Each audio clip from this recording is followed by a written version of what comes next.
Nina, o que a Nina gosta da escola? Chinelo. Quem mais? Chinelo. Quem mais? Chinelo. Você já disse. Quem mais? E as tia? As tias. Qual o nome das tias? Safran.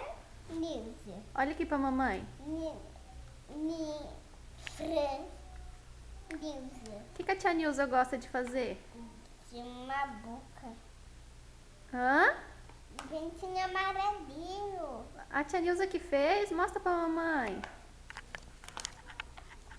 Levanta assim pra mamãe ver. Ah, que bom! Mamãe arruma, deixa a mamãe arrumar. E o que a tia Fran gosta de fazer? E o tio Noel? O que o tio Noel gosta de fazer? Que isso? Que isso? Nossa! Que mais que o tio Noel faz?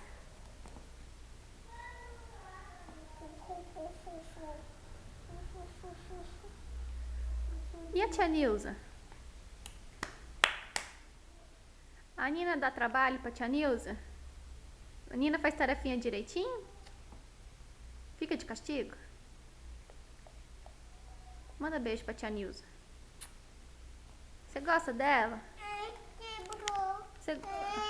Colar. Eu colo. Você gosta da tia Nilza? Fala pra ela aqui, ó. Fala pra tia Nilza o tanto que você gosta dela. Eu gosto. Deixa eu ver, tia Nilza. Calma aí. E a tia Fran? Ah, você gosta da tia Fran? Manda beijo pra tia Fran. Fala pra tia Fran que você gosta dela. Deixa eu ver, tia Fran. Faz coração pra tia Fran e pra tia Nilza. Ah, e o coração pro tio Noel também. Faz coração pra tia Fran, pra tia Nilza e pro tio Noel. Que lindo. Onde a tia Fran, tia Nilza e o tio Noel moram? Lá. Aonde que é longe? Aonde que é longe? Mostra pra mamãe onde que é longe. Lá na casa dela. Ah, é? É. Lá na casa?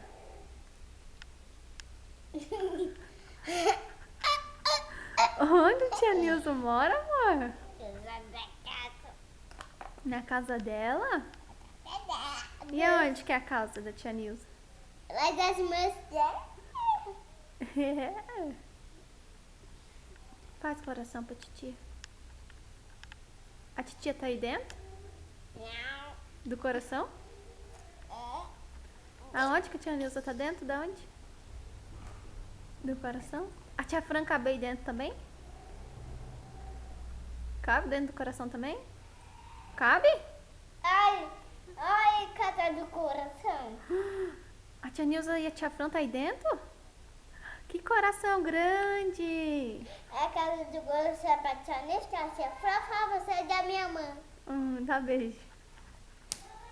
Tchau, dá tchau.